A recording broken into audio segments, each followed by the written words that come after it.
Hello students, तो आगे बढ़ते हैं। एनसीईआरटी हमारे एक्सरसाइज के क्वेश्चन चल रहे हैं अल्कोहल फिनोल ईथर के। अगर आपने स्टूडेंट्स पहले वाले क्वेश्चंस नहीं देखे हैं तो पहले वो देख लीजिए। हम क्वेश्चन नंबर 8 स्टार्ट करने जा रहे हैं और जैसे ही ये कंप्लीट होते हैं, जैसे मैंने आपको पहले बताया कि एग्जाम्पलर भी अपलोड होंगे और आपको बोर्ड एग्जामिनेशन के लिए एनसीईआरटी इन टेक्स्ट, बैक एक्सरसाइज और एग्जाम्पलर के खुद के हैंड रिटन नोट्स बनाने हैं। और अगर रिवीजन कर रहे हो, आपने पहले से देख रखे हैं तो वीडियो को एक बार देख लो, रिवीजन चलने दो, फिर उसके बाद एक बार बिना देखे, मतलब कि बिना रीडिंग के अब खुद से लिख के देखिए। चलिए स्टार्ट करते हैं। क्वेश्चन नंबर 8 कहता है व्हाइल सेपरेटिंग अ मिक्सचर। हमारे पास मिक्सचर है, उसको सेपरेट कर रहे हैं। कौन सा मिक्सचर है? Ortho and para nitrophenol by steam distillation. We need to separate the ortho and para nitrophenol. Sir what is ortho nitrophenol? Ortho nitrophenol is we are having benzene ring with OH, and here we are having ortho nitrophenol. So what is ortho? This is ortho nitrophenol, and we know that this H and this O will be have intramolecular hydrogen bonding. We have done in the physical properties of phenols. Sir देखिए कैसे questions हमारे पास समझ लगेगा। और यहाँ पर हमारे पास है para nitrophenol. What is para nitrophenol? This is OH and this is NO2. This is para nitrophenol, this is orthophenol, this is ortho position student and this is para position. अब देखो कहता है इनमें से कौन सा स्टीम वॉलेटाइल है, मतलब जिसको हम हल्का सा भी हीट करेंगे वो वॉलेटाइल होगा अपने आप में। वॉलेटाइल का मतलब क्या होता है? जिसके वेपर्स बन जाए, खुद ही वेपर बन जाए। जैसे कि शुगर एक नॉन वोलाटाइल, अगर हम पानी है उसमें शुगर डालेंगे तो शुगर एक नॉन वोलाटाइल सोल्यूट। आप उसको कितना भी हीट करिए, पहले पानी ही अपने आप वोलाटाइल होएगा, पानी ही अपने आप में बॉयल होएगा, शुगर बीच में आपके पास रह जाएगी। इसी तरह से मैं आपको बता रहा हूं कि यहाँ इन दोनों में से कौन सा वोलाटाइल है। जो कम स्टेबल होगा बच्चों, the one who is less stable, यहाँ पर जो कम स्टेबल होगा वो जल्दी हमारे पास क्या हो जाएगा? वोलाटाइल हो जाएगा। अब यहाँ पर जो बॉन्डिंग हो रही है हाइड्रोजन बॉन्ड है। अब इस हाइड्रोजन बॉन्ड को क्या बोलते हैं? Intra intramolecular hydrogen bond. Intramolecular H bonding है हमारे पास यहाँ पर। और ये जो इंट्रामोलिक्यूलर है ये होती है with in same molecule. With in same molecule अगर कोई हाइड्रोजन बॉन्ड आ जाए तो उसको बोलते हैं इंट्रामोलिक्यूलर हाइड्रोजन बॉन्ड। और अगर मेरे को इधर बनाना पड़ेगा hydrogen bond, then we need 2 moles. कह सकते हैं हम, हमको 2 मोल चाहिए किसके? ऑर्थो नाइट्रोफिनोल के। ये देखिए ऐसा कुछ होगा। यहाँ पर सिंगल बॉन्ड वाला शो कर देते हैं, ये लीजिए, यहाँ पर डबल बॉन्ड वाला शो कर देते हैं। ओके, और ये जो H होगा हमारे पास यहाँ पर, ये इस ऑक्सीजन के साथ कौन सा बॉन्ड बनाएगा? हाइड्रोजन। मतलब इधर बॉन्ड बनाने के लिए, हाइड्रोजन बनाने के लिए मेरे को कितने चाहिए? 2 मोल्स। दो अलग अलग मोल्स चाहिए। इधर मेरे को एक ही में काम हो रहा है, तो अगर विद इन सेम मॉलिक्यूल अगर हमारे पास हाइड्रोजन बॉन्ड बन रहा है तो उसको बोलते हैं इंट्रा। और अगर with in different, 2 different molecules के बीच में हमारे पास डिफरेंट मॉलिक्यूल्स यूज्ड, ठीक है, डिफरेंट के बीच में बोलता है तो उसको बोलते हैं इंटर इंटर मॉलिक्यूलर। देखो सिर्फ इतना ही फर्क है, यहाँ पर इंट्रा है, यहाँ पर इंटर है। इंटर मॉलिक्यूलर एच बॉन्डिंग हो रही है हमारे पास स्टूडेंट्स, ये देखिए। अब ये ज्यादा स्टेबल है, 2 मॉलिक्यूल आपस में प्रॉपर स्टेबल बैठे हैं तो हमारे पास हाइड्रोजन बॉन्ड बन रहा है, तो दिस इज मोर स्टेबल। और ये लेस स्टेबल है, तो हम यहां लिख सकते हैं this is MORE, more stable, and this one is student less stable. And if this is less stable, then it will be more volatile. It will be more volatile, and this one is student less volatile. तो मतलब कि हमारा जो answer है ना वो ये है। उसने पूछा है name the isomer which will steam volatile. This one will be the steam volatile, क्योंकि ये थोड़ा सा कम स्टेबल है, दिस इज मोर स्टेबल, तो ये वोलाटाइल हो जाएगा। ये नहीं होगा, क्यों? क्योंकि ये इंट्रा है, एक ही मॉलिक्यूल में बीच है, आराम से बॉन्ड टूट जाएगा। वो प्रॉपर स्टेबल बॉन्ड बना है विद इन 2 मॉलिक्यूल्स, अपनी स्टेबिलिटी ले रहा है दोनों बेंजीन रिंग से। तो कहने का मतलब क्या है? ये हमारे पास ज्यादा स्टेबल है तो ये स्टीम वोलाटाइल नहीं होगा, ये स्टीम वोलाटाइल होगा। या हम कह सकते हैं कि ये हमारे पास मोर वोलाटाइल है या फिर ये लेस वोलाटाइल है। तो इसी तरह से क्वेश्चन थ्योरी का हो, चाहे रिएक्शंस हो, चाहे कन्वर्जेंस हो, हमने आपको एक एक क्वेश्चन एक्सप्लेन करते हुए आगे बढ़ना है। आपने क्या करना है? एक फ्लो चार्ट के ऊपर इस क्वेश्चन को नोट करना है, आंसर खुद से लिखने हैं, प्रैक्टिस करनी है और आगे बढ़ते रहिए। क्वेश्चन हम 9th की बात करेंगे अब। क्यूमीन को यूज करके बच्चों हमने फिनोल बनाना है। नेक्स्ट वीडियो में हमारे पास क्या क्वेश्चन है, क्यूमीन से फिनोल बनाएंगे। सो what is cumene? Cumene I am having this, this is cumene students. ये हमारे पास क्या है? क्यूमीन है हमारे पास, ठीक है जी। इसकी हम अगर ऑक्सीडेशन कर दे, if I allow to oxidise, O2 से इसकी हमने रिएक्शन करा दी तो हमारे पास बच्चों ये इंटरमीडिएट कंपाउंड बनता है। This oxygen will link with this insert in this way. ये ऑक्सीजन O2 इधर CH में जाके क्या हो जाएगा? इंसर्ट हो जाता है। लाइकवाइज हमारे पास बाकी प्रोडक्ट ऐसे ही होगा and then it will be hydrolysis. तो हमारे पास बच्चों क्या होगी next? Hydrolysis in acidic medium will take place.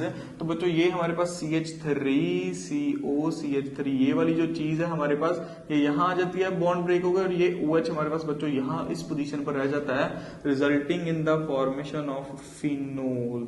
Phenol बन जाएगा। साथ में बच्चों हमारे पास जो प्रोडक्ट बाहर आ रहा है that will be CH3COCH3, it is acetone. Acetone साथ में हमारे पास बन रहा है, फिनोल हमारे पास बन रहा है, ये क्यूमीन है। सिंपली हमने क्या किया बच्चों? इसकी ऑक्सीडेशन की है। ऑक्सीडेशन कैसे होती है? CO2 हमारे पास इंसर्ट होता है और O2 हमारे पास इंसर्ट होता है। ध्यान रखेंगे CO2 और O2 हमारे पास बच्चों कैसे रिएक्शंस करते हैं? ये इंसर्ट हो जाते हैं इस पोजीशन पर जाके, इस पर इंसर्ट हो गए दो, ठीक है जी। फिर बाद में इसकी हाइड्रोलिसिस की हमने इन एसिडिक मीडियम, एसिडिफाइड हाइड्रोलिसिस जिसको हम बोल सकते हैं। तो यहाँ पर ये वाला कंपाउंड जो हमारे पास ब्रेक होकर बाहर आ जाएगा और OH हमारे पास यहाँ जाएगा जी। बच्चों ये हमारे पास वैसे कन्वर्जेंस में ज्यादा अच्छे तरीके से हमको पता है कि हमको क्यूमीन यूज करके क्या बनाना है? फिनोल बनाना है। और वैसे भी आपको पूछ सकते हैं कि गिव कमर्शियल मेथड, इसको और क्या बोलते हैं बच्चों? कमर्शियल मेथड भी बोल सकते हैं। Commercial method of preparation of phenol, commercial method for preparation of phenol. Phenol बनाने का कमर्शियल तरीका हमारे पास कौन सा है? तो हम क्यूमीन से एसीटोन बाहर एलिमिनेट करके क्या बनाएंगे? फिनोल बना देंगे। क्लोरोबेंजीन से बच्चों इसमें हमने फिनोल बनाना है। So what is chlorobenzene? Chlorobenzene is someone like this. हमारे पास this is benzene, this is Cl। Chlorobenzene we want to make phenol, phenol बनाना है हमको बच्चों। Simply I allow to reacted with NaOH में रिएक्शन होगी। हमने पिछली बार हमने हैलोल्कीन में पढ़ा था कि हमने हैलोरीन में कि ये रिएक्शन हो नहीं पाती है। But if I take the temperature at 350 degree Celsius, 350 degree Celsius students and 300 kelvin तक बच्चों, अगर मैं इसका क्या करूं, केल्विन बोलते सॉरी, एटमॉस्फेयर इसका ले जाऊं, 300 एटमॉस्फेयर एंड 350 डिग्री सेल्सियस मैं इसका टेम्परेचर बहुत ज्यादा इंक्रीज कर दूं, then we get this reaction. हमारे पास बच्चों ये पहले अनस्टेबल सा इंटरमीडिएट कंपाउंड बनता है ONA। What is this? This is sodium phenoxide, this is sodium phenoxide. बच्चों जो फिनोल की रिएक्शंस होती है हमारे पास वो क्या होती है? हमारे पास एसिडिक मीडियम में हमारे पास ज्यादा रिएक्शन करते हैं। जो फिनोल होते हैं एसिडिक नेचर के होते हैं। ये H हमारे पास क्या होगा? इस Cl से बाहर आ जाएगा। This HCl will eliminate resulting in the formation of sodium phenoxide and later on hydrolysis, students I am having phenol। मेरे पास बच्चों सिंपली इस O को क्या मिल रहा है? H। इस O को H मिलेगा, Na को क्या मिलेगा? OH हाइड्रोलिसिस करनी है। O को H मिल रहा है, Na को क्या मिल रहा है? H मिल रहा है। तो बच्चों हमारे पास फिनोल बन रहा है, प्लस साथ में क्या बन रहा है हमारे पास? NaOH। हमने अल्कली से रिएक्शन स्टार्ट की थी, अल्कली हमारे पास बाहर वापस आ रहा है। तो क्लोरोबेंजीन से हमने बच्चों क्या बनाया? फिनोल बनाया with the intermediate compound sodium phenoxide. Next question students, I have to prepare ethanol from ethene on hydration। Hydration का और हमको मैकेनिज्म भी बच्चों देना है। So what I am having ethene on hydration means I have to hydrolysis H2O reaction होगी in the acidic medium, means electrophile will attack on this, so resulting in the formation of ethanol CH3 CH2OH, means एक H हमने इस carbon को दे दिया और OH हमने इस carbon को दे दिया। What is this? This is students ethanol। I am having ethanol. How mechanism will follow? Mechanism will follow electrophilic. First H2O will break in H positive and OH negative. H2O will break in H positive plus OH negative. This is electrophile. This electrophile will attack on this double bonded carbon because here electron density is higher। ये H positive बच्चों, इसको electron की जरूरत है, इधर electron हमारे पास पड़े हैं। This hydrogen will attack on suppose this carbon। If it is attack on this carbon CH3, we are having this carbocation, we are having this carbocation formation. This is primary 1 degree carbocation because this positive carbon is further attached to only one carbon.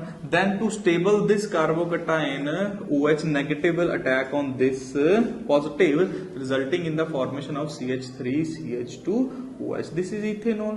What is this? This is ethanol. Simple सा method है बच्चों, हमने hydration किया है. Hydration that means हमने electrophile की addition करवा दिया पहले, फिर उसके बाद न्यूक्लियोफाइल आकर अटैक करता है. ठीक है जी. कई बुक्स में बच्चों हमारे पास जो होता है वो पहले ये हम एसिड की प्रेजेंस या बेस की प्रेजेंस में इसमें OH2 पॉजिटिव पहले जनरेट होता है. बच्चों मैकेनिज्म बताया है, हमको रिएक्शन किसी भी तरीके से हम कर सकते हैं. हमको रिएक्शन इन्होंने कुछ मेंशन तो नहीं किया कि आपको यही मैकेनिज्म फॉलो करना है. दे आर सेइंग हाइड्रेशन कीजिए. Hydration means addition of water in the acidic medium. We can follow this mechanism in which first water will be dissociated into H positive and OH negative. Then H positive that means electrophile will attack on that carbon which have higher hydrogen. दोनों में hydrogen same है, इधर करा दीजिए इधर करा दीजिए, कोई वांदा नहीं है. H positive will attack on this, resulting in the formation of ethanol. Pair phenol students, they are given benzene, concentrated sulfuric acid and NaOH. So in this reaction I am having benzene and concentrated sulfuric acid. Concentrated sulfuric acid, that means sulfonation is occurring.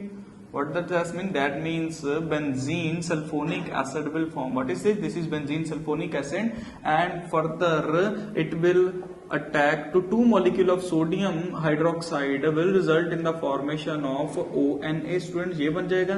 Next step में इसकी हमने hydrolysis कर देनी है. इसकी हमने कौन सी कर देनी है?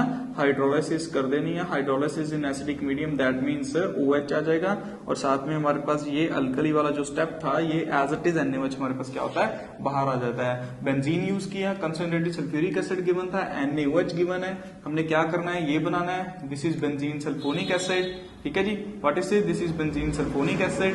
देन ये सोडियम फिनॉक्साइड बन जाएगा हमारे पास. What is this? Is sodium phenoxide. इसमें एक इंटरमीडिएट कंपाउंड भी पहले बनता होता है, वो भी मैं यहां लिख देता हूं. This will be the intermediate compound SO3Na. First this hydrogen will remove, ये बनेगा. उसकी हम NaOH से कराएंगे तो ये बनेगा. फिर हमारे पास सिंपली हाइड्रोलिसिस करके बच्चों क्या फॉर्म हो जाता है? फिनोल की फॉर्मेशन हो जाती है from benzene. Moving to the next question students, now I am having 1-phenyl ethanol from alkene. हमको alkene का यूज करके बच्चों 1-phenyl ethanol बनाना है. From alkyl halide we have to prepare cyclohexyl methanol, and in the last alkyl halide use करके बच्चों हमको pentane 1-ol बनाना है. जब कभी भी मैंने आपको सिखाया कि जब कभी भी हमको प्रोडक्ट गिवन हो और alkyl और रिएक्टेंट हमको बनाना हो खुद से, तो हम क्या करते हैं? सबसे पहले प्रोडक्ट को लिखते हैं. प्रोडक्ट को लिखना है 1-phenyl ethanol. What is 1-phenyl ethanol? Ethanol is CH3 CH2OH. This is CH3 CH2OH and 1-phenyl ethanol. That means first position पर हमारे पास कौन सा ग्रुप लगा है? PH. हमारे पास फिनाइल ग्रुप लगा है. ठीक है जी. तो ये चीज हमको बनानी है. ये चीज हमको बनानी है. अब इसका रिएक्टेंट अगर हमने देखना हो तो रिएक्टेंट हमारे पास कहां से आएगा? It will B styrene. अगर हम इसको ध्यान से रखे, ये हमारे पास फिनाइल ग्रुप आ गया. फिनाइल ग्रुप के बाद ये CH डबल बॉन्ड CH2. ठीक है जी. सो H2O की हमने क्या कराएंगे? अगर इसकी इसमें एडिशन करा देंगे, हम हाइड्रेशन करा देंगे, हाइड्रोलिसिस करा देंगे. इसकी कैसे होगा? H इधर चला जाएगा, H will goes to this carbon and OH will goes to this carbon, resulting in the formation of this product 1-phenyl ethanol. तो अल्कीन को यूज करके बनाना था हमको. Alkene is styrene. एल्कीन का मतलब ये हमारे पास क्या आ गया? उसने स्टाइरिन. बिकॉज हमको प्रोडक्ट में बच्चों फिनाइल ग्रुप गिवन है, तो हमको एल्कीन भी कौन सा लेना पड़ेगा? एक फिनाइल ग्रुप वाला. तो फिनाइल ग्रुप में इसका नाम हमारे पास क्या है? हमारे पास स्टाइरिन है. ठीक है जी. सेकंड पार्ट देख लेते हैं. Cyclohexyl methanol. अल्कोहल बनाना है बच्चों किससे? अल्काइल हैलाइड से. जनरल रिएक्शन बता दें आपको पहले. In this alkyl halide is allowed to treated with aqueous alkali. बच्चों एक्वस अल्कली से जब कभी भी हम अल्काइल हैलाइड की रिएक्शन कराएंगे, what will we get? We will get alcohol along with this potassium halide. ठीक है जी. ये K और ये X बच्चों एलिमिनेट हो जाएगा, हमारे पास अल्कोहल की फॉर्मेशन हो जाएगी. अब उसने प्रोडक्ट दे रखा है. प्रोडक्ट क्या दे रखा है? Cyclohexyl methanol. What is cyclohexyl? This is cyclohexyl. Methanol कह रहा है. Methanol that means CH3OH. This is cyclohexyl methanol. ठीक है जी, ये हमारे पास साइक्लोहेक्साइल मीथेनॉल बन गया। ठीक है जी, तो इससे अब हमको क्या करना है, इससे हमको रिएक्टेंट बनाना है। तो अल्काइल हैलाइड, ऐसा अल्काइल हैलाइड चुनेंगे कि जिससे हमारे पास क्या हो कि ये रिएक्शन कंप्लीट हो जाए, that will be CH2X। Simply this K and this X will be eliminated and this alkali should be in the aqueous medium. I have already discuss in the general reaction. General reaction में बच्चों मैंने आपको बताया कि हमारे पास अगर किसी alkyl halide की रिएक्शन एक्वस अल्कली से करवाएंगे तो हमारे पास अल्कोहल बनेगा। तो ये रहा हमारा अल्कोहल, ये उसने गिवन दे रखा है। हमको क्या बताना है, अल्काइल हैलाइड कौन सा है, इसके रिस्पेक्टिव में इसका अल्काइल हैलाइड हम क्या करेंगे, सारा हमारा क्या होगा वही बनेगा। हम सिंपली इस OH को इस X से रिप्लेस कर देंगे। फिर अगर रिएक्शन देखें तो ये K और ये X बच्चों बाहर जाएगा, resulting in the formation of this cyclohexyl methanol. Likewise in the third case, what he is given that pentane 1-ol. Pentane 1-ol, what is pentane 1-ol? 1 2 3 4 5 and first position पर बच्चों OH लगा है। इसी corresponding हमको क्या बनाना है, alkyl halide से बनाना है। अल्काइल हैलाइड की कैसे होगी रिएक्शन, 1 2 3 4 5, यहां पे बच्चों X लगा दो। सिंपल इस X को इस हाइड्रोक्सी ग्रुप से रिप्लेस करना है। What I will do, I will react it with aqueous alkali. KOH ले लीजिए, NaOH ले लीजिए। ठीक है जी, अल्कली की रिएक्शन सिंपली हमने इस X से करवानी है, तो हमारे पास ये X क्या होगा, निकल जाएगा और इसकी जगह कौन सा आ जाएगा, OH आ जाएगा। हाइड्रोजन आपको खुद से लगाने हैं, hydrogen you have to complete the hydrogen by your own. मैंने प्रोडक्ट के हाइड्रोजन कंप्लीट कर दीजिए। Likewise you can complete the hydrogen of reactant. So 3 part थे हमारे पास बच्चों। फर्स्ट में हमारे पास क्या था, H2O की एडिशन हो रही थी। प्रोडक्ट गिवन थे, पहले प्रोडक्ट लिखेंगे। H2O की एडिशन मतलब हो रही थी हमारे पास, तो क्या आ रहा है, स्टाइरिन से बनेगा। Second, this reaction is based on this, when alkyl halide is treated with alkali with aqueous alkali then there is the formation of alcohol along with KX, और फिर उसी के बेस्ड हमने रिएक्टेंट बना दिया है। Likewise in the third case we have one halopentane, we have one halopentane and we have to make pentane 1-ol। तो इस तरह हमने तीनों पार्ट की प्रैक्टिस कर ली है बच्चों। आप भी क्या करें, इसको एक बार लिख कर देखिए।